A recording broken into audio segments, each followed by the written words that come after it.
एक समझदार पुत्र। एक गांव में गोपाल नाम का आदमी अपनी पत्नी, अपने छोटे बेटे और अपने पिताजी के साथ रहा करता था। एक दिन गोपाल ने सुबह सुबह अपने पिताजी को उठाया और उन्हें अपने साथ ले जाने लगा। तभी उसका बेटा वहां आया। अरे पिताजी, आप दादाजी को कहाँ ले जा रहे हैं? मैं इन्हें शहर ले जा रहा हूँ बेटा। मैं भी आपके साथ चलूंगा। नहीं बेटा, तुम यहीं रहो।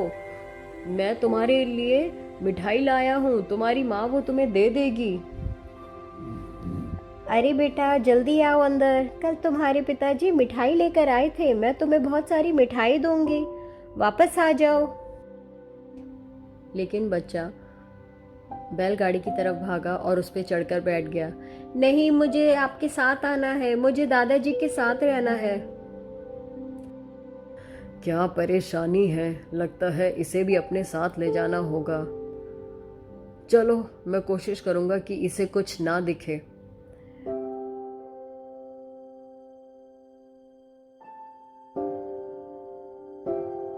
तभी गोपाल ने एक गाड़ी एक कब्रिस्तान के पास लगा दी। तुम यहीं रुको बेटा, मैं और दादाजी अभी वापस आते हैं जल्दी से। फिर वो एक खाली जगह ढूंढ के वहां पर गड्ढा खोदने लग गया।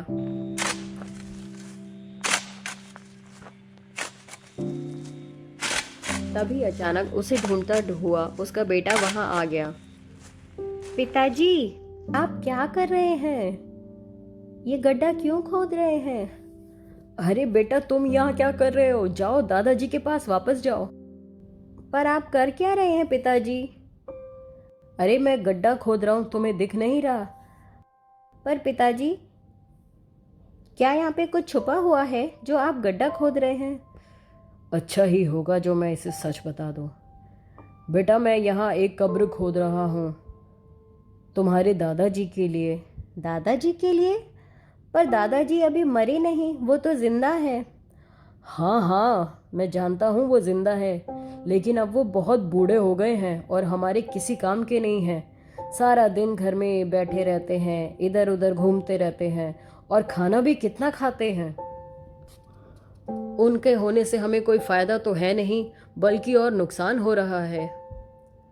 और वैसे भी अब वो और कितना दिन जिएंगे, बहुत जी लिया उन्होंने। तुम्हारी माँ और मुझे लगा कि अगर हम उन्हें यहाँ गाड़ दें तो इसमें कोई बुराई तो नहीं। ओह, मैं शुक्रगुजार हूँ पिताजी, आपने मुझे ये सब कुछ बता दिया। जानता हूँ बेटा कि मैं तुम पे विश्वास कर सकता हूँ। इस राज को राज ही रखना। लाइए, अब ये फावड़ा मुझे दे दीजिए। अब ये क्या करने जा रहा है? इसे फावड़े को लेने की क्या जरूरत पड़ गई? आदमी ने अपने बेटे का पीछा किया। अरे बेटा, ये तुम क्या कर रहे हो? मैं गड्ढा खोद रहा हूँ पिताजी। मैं नहीं चाहता कि आपको इंतज़ार करना पड़े। किस बात का इंतज़ार करना पड़ेगा? क्या कहना चाह रहे हो तुम? जब आप बूढ़े हो जाएंगे और आप हमारे किसी काम के नहीं रहेंगे, तो मैं नहीं चाहता आप सारा दिन बैठे रहें और बस इंतज़ार करते रहें। इसलिए मैं आपकी कब्र अभी खोद रहा हूँ। अगर आपकी कब्र पहले से ही खुदी होगी तो मैं आपको यहाँ लाके उसके अंदर डाल दूंगा।